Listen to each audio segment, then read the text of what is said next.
अच्छा, अब फैसल वाडा साहब, ये तो एक पहलू हो गया, अब ये मैं थोड़ा सा क्लैरिफाई करूँगा। देखिए मीर साहब, दो चीज़ें। एक तो ये कि देखिए जो मौलाना साहब की इन्होंने बात की कि मौलाना साहब ने रियलाइज़ कर लिया, उनको बंदे दिखा दिए। जिस दिन मौलाना साहब ने वोट दिया उस दिन पीटीआई ने उनकी ट्रोलिंग शुरू कर दी सोशल मीडिया पे। नहीं, लेकिन नेशनल असेंबली में तो उनकी बहुत तारीफ नहीं, की। सुने ना सर, देखिए उसके बाद मैं अब आपको थोड़ा सा सीरियल समझा देता हूँ, 2 मिनट लगेंगे, कौम को समझ आ जाएगा। देखिए सबसे पहले इन्होंने 18 अक्टूबर को कहा हम एहतजाज करेंगे मुल्क भीड़, पीटीआई ने अनाउंस किया। मक्खी का बच्चा बाहर नहीं निकला। क्यों नहीं निकला? इसलिए नहीं निकला कि ये खुद अंदर बैठ जाते हैं। नंबर 2, गंडापुर जो है वो गायब हो गया। गंडापुर डिग्गी बैठ के भाग गया, फिर गंडापुर बाजियाब हो गया और गंडापुर साहब वापस सामने आ गया, उन्होंने तकरीर की। तो ये तो प्रेसिडेंट आपको नज़र आ रहा है, खुद ही गायब हो जाते, खुद ही अंदर चले जाते। नंबर 4 ये कि आपने अपोजिशन थी, आप इसके खिलाफ वोट देते, इसके खिलाफ आपने वोट नहीं दिया तरमीम के, आपने वॉकआउट किया ताकि आप सेफ पैसेज दे दें अंडरस्टैंडिंग के तहत। फिर आपने इस तरमीम को नहीं वोट किया, इसके क्लॉजेस को वोट किया। ये कैसे पॉसिबल है कि मैं आपके शो पे भी हूँ और आधा हूँ और आधा अंदर भी हूँ? या तो मैं बाइकआउट कर रहा हूँ या मैं उसके अपोज कर रहा हूँ। असल में तो अपोजिशन का काम था, मैं वो कहता मैं इसको नहीं, चाहे 3 थे 36 थे 400 थे, वो कहते हम नहीं करेंगे तरमीम को, ठीक है। लेकिन इन्होंने बाइकआउट किया एज ऑलवेज अंडरस्टैंडिंग के तहत। फिर उमर अयूब साहब ने सारी फैसिलिटेशन, उमर अयूब साहब की तकरीर जब आप देख रहे थे, आपको उनकी बॉडी लैंग्वेज कुछ बता रही थी, आंखें कुछ बता रही थी, ज़बान कुछ बता रही थी, चेहरा कुछ बता रहा था, आपको सब कौम को सारा नज़र आ रहा था। फिर इनकी अंदर फाइट थी। फिर इन्होंने इमरान खान साहब को पता तक मिलने नहीं गए बकौल इनके। फिर ये इमरान खान साहब को मिलने गए, 3 की जब अंदर की जाती, इन्होंने कहा एक्सक्यूज़ बना के इमरान खान से मिलो, इन्हें कि हमें मिलने नहीं दे रहे, ये नहीं अंदर जाना चाहते थे। फिर 5 की हमारे जैसे लोगों ने मशवरा दिया 5 के 5 भेज दो, 2 और चाहिए वो भी भेज दो, ठीक। फिर ये 5 गए। फिर इनके साथ जो हुआ वहाँ अंदर खान साहब ने जो इनकी सुथराई अच्छी तरह की, जिन लफ्जात थे, उसके बाद इनका आके भी रंग उड़ा हुआ था, सब आ गए। फिर ये मौलाना के घर जा रहे थे, वो मौलाना के घर नहीं गए, केपी गोवा हाउस गए, तकरीर की, उन्होंने अनाउंस कर दिया पब्लिकली।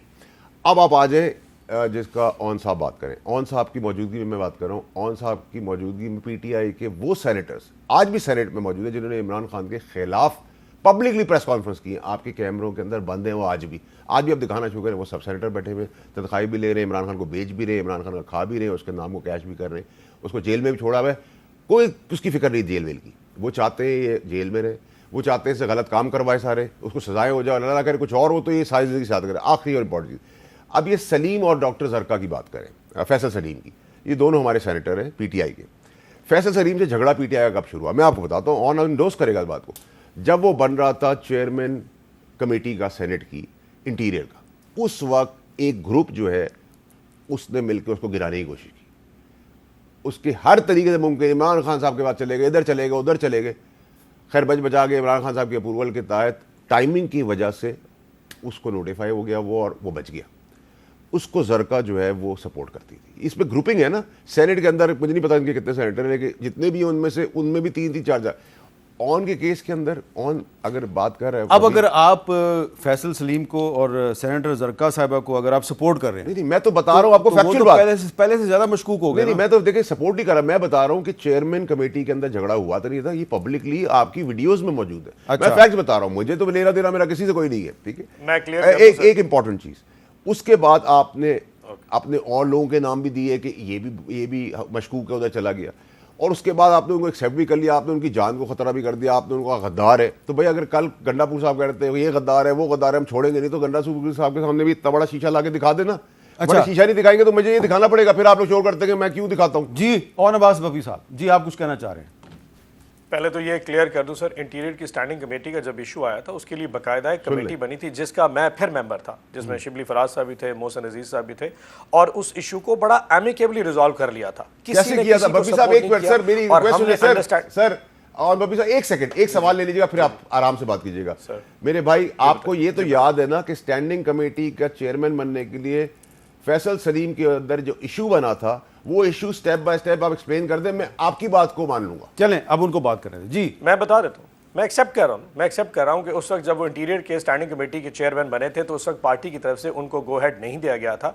ऑल्दो इंटीरियर की स्टैंडिंग कमेटी पीटीआई के पास थी, लेकिन और जानी भी मोस्टली फैसल के पास थी, लेकिन समहाउ उस दिन शिबली फराज साहब अडियाला में गए थे और अचानक ही गवर्नमेंट ने इंटीरियर स्टैंडिंग कमेटी की मीटिंग बुला ली। तो फैसल समहाउ थॉट कि जी मुझे ही प्रपोज किया जाएगा, तो जब तक वापस आए वो चेयरमैन बन गए, जिसके फिर कमेटी बनी जिसमें मैं भी था, और फिर हमने एमिकली रिजॉल्व किया था कि वो फिर कंटिन्यू करेगा। इस पर डॉक्टर जरका और किसी का और लेना देना नहीं है। अगर फॉर एग्जाम्पल प्रिज्यूम कर लेते हैं चले जी यहाँ तो ये इशू बन गया, फिर नेशनल असेंबली में क्या था, वहां भी तो फिर 4 लोग रिजर्व में थे। अब मैं आपको मजे की बात बताऊं, इन्होंने जो रिजर्व में जो रखे हुए थे, जो प्रिज्यूमेबली रखे हुए थे, वो इसलिए थे कि नून लीग के 3 अदद एमएनएस वो खसपस आ गए। एक का ताल्लुक कहीं मोस्ट प्रॉब्ली लोधरा से था, एक भावल नगर से था और एक का ताल्लुक एबटाबाद से था। उनकी समहाउ तबीयत गरानी थी या अल्लाह माफ करे कोई बहुत ज्यादा सीरियस थे या कोई बहुत लेड बैक बिहेवियर था। इन्होंने उस हद तक हमारा प्लान किया था कि अगर वहां 224 का नंबर पूरा करना है और नून लीग के 3 और एक पीपल्स पार्टी का बंदा मिस हो गया जो कि 4 लोग थे, तो 4 लोग वहां भी रिजर्व में प्लान किए हुए थे, तो वहां तो कोई पार्टी का इशू नहीं था। सो अगर यहां पे 2 सेनेटर्स का किसी तौर पे कोई कंफ्यूजन पार्टी की लीडरशिप के था तो वहां तो मौजूद नहीं था। एंड सुनने में ये 4 के अलावा और भी मतलब इतना फूल प्रूफ प्लान कोई हो सकता है कि आपने मतलब 3-4 लोग रिजर्व में बिठा दिए और ये सारा का सारा में डाल दिया क्योंकि हमें फूट है, इसलिए फूट की वजह से वो लोग सोच रहे ऐसा नहीं होता। और हामिद मीर साहब एक आखिरी चीज बता दूं, ये जो पैसे की बात है, यकीन करें 50 करोड़ 1 अरब किसी को 5 अरब भी दे देना, कोई बंदा इतना बेज़र्फ नहीं होता कि पैसे के लिए इस टाइम पे इस हालात में खान साहब के साथ गद्दारी कर सके। ये बहुत बड़ी कीमत है। So this is more than that. ये कहानी बहुत बड़ी है। अच्छा, आप रोजू साहब की बात कर रहे हैं ना कि अगर ये फैसल बाडा साहब ने कहा जी वो अंदर आ गए, एक बुजुर्ग आदमी को किस हद तक लेके जाया जा सकता है कि वो किस हद तक खौफ में जाएगा, नहीं कुछ ख्याल एक सवाल ले लीजिएगा, लेकिन अकेले मेरे एक सवाल ले लीजिएगा कि ये क्या चाहते थे कि सीनियर मोस्ट को लगाएं, या आज भी ये चाहते हैं? ये क्या आप ये चाहते हैं कि जस्टिस मंसूर अली शाह साहब ही चीफ जस्टिस बने? Senior most. अच्छा देखिए, सीनियर मोस्ट का लफ्ज तो इस्तेमाल हो सकता है कि जो कानून कॉन्स्टिट्यूशन 26वीं तरमीम से पहले जिस हालत में था हम चाहते हैं उसको उसी तरह चलाया जाए। इसको जिस तरीके से तोड़ मोड़, अब बात फॉर एग्जांपल अब इन्होंने 3 नाम भेज दिए हमें मंसूर। आई वेरी फ्रैंक एक बात बताऊं, मुझे कोई अच्छी तवक्कुआत भी नहीं है क्योंकि you know this happens all the time. किसी की तरफ से कोई लगाया जाता है तो मतलब बाद में बादशाह साहब के उस वक्त जो है ना नवाज शरीफ ने लगाया था, अल्टीमेटली क्या होता है? आप इसलिए पूछ रहे हैं ना कि उन्होंने बायकॉट क्यों किया? नहीं, मैं इसलिए पूछ रहा हूं कि आज इनके हिसाब से नाम नहीं लेते, सीनियर मोस्ट होना चाहिए, यही ये चाह रहे हैं ना। तो जब जनरल फैज को लाने की बारी आ रही थी वो जूनियर मोस्ट था, तो उसको क्यों ला रहे थे? ओ ये अब आप जुडिशरी का और आईएसआई का नहीं, क्या मतलब सर, आपका एक ही स्टैंडर्ड होगा ना। उस वक्त आपको जूनियर लगाना था या सीनियर, आज आप वाड़ा साहब मैं इसका जवाब दे देता हूं सर। चले जी बपी साहब इसका जवाब जी वाड़ा साहब मैं जवाब दे देता हूं। जनाब अली, जुडिशरी में जो कानून है वो ये कहता है कि सीनियर मोस्ट आएगा। फौज के हवाले से कानून है कि पहले फॉर एग्जांपल अगर chief of the army staff की बात की जाए तो पहले 3 या 5 या कोई भी नाम, जो भी 4 स्टार जनरल उनके नाम आते हैं और प्राइम मिनिस्टर के पास एक अब कॉन्स्टिट्यूशन अलाउ करता है कि वो किसी को भी chief of the army staff बना दे। ऐसी चीज कम से कम अदलिया में नहीं है। So this all works like it. अगर अब आपने चॉइस दे दी है प्राइम मिनिस्टर ऑफ पाकिस्तान को, तो अल्टीमेटली जो शख्स सिर नगू कर देगा उसके सामने उसी को चीफ जस्टिस लगा देंगे। उससे क्या होगा? इंसाफ होने में और फौज का जर्नल में बड़ा फर्क है। फौज एक पूरा एक निजाम है, उनका एक सिस्टम होगा।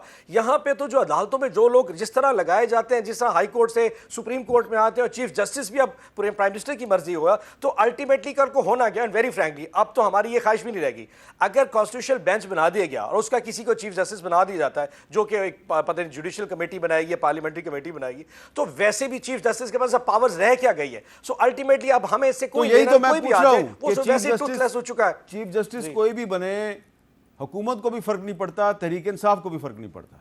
यही कह रहे हैं ना आप? अब 26वीं तरमीम के बाद किसी को कोई फर्क नहीं पड़ता सर। तो ठीक है, इसका मतलब यह है कि फिर हुकूमती ज़राए हमें सही बता रहे हैं ना कि मंसूर अली शाह साहब के चीफ जस्टिस ऑफ पाकिस्तान बनने के इम्कानात ज़्यादा हैं, क्योंकि उनके चीफ जस्टिस बनने से अब हुकूमत को भी फ़र्क नहीं पड़ता। और अब मैं वाड़ा साहब, मैंने आपसे एक और भी बात पूछनी है, क्योंकि चलें ठीक है, पाकिस्तान में तो 26वीं आईनी तरमीम मंजूर हो गई और हो सकता है चीफ जस्टिस वही आए जिसको हुकूमत चाहती है, लेकिन जो इसकी जो इंटरनेशनल हेडलाइंस बन रही हैं वो कैसी हैं? ज़रा आप देखें, इंटरनेशनल कमीशन ऑफ जूरिस्ट है, एक बहुत बड़ी एक लीगल इंटरनेशनल बॉडी है, वो कह रही है जी the 26th constitutional amendment passed by the Pakistan parliament is a blow to judicial independence, the rule of law and human rights protection. Guardian एक बरतानिया का बहुत बड़ा अखबार, Pakistan government curbs judiciary's power after alleged harassment of MPs. New York Times कह रहा है judicial overhaul squeaks through after high political drama in Pakistan. Arab News कह रहा है एक्सपर्ट्स से 26 constitutional amendment threatens judiciary's independence as government refute claim.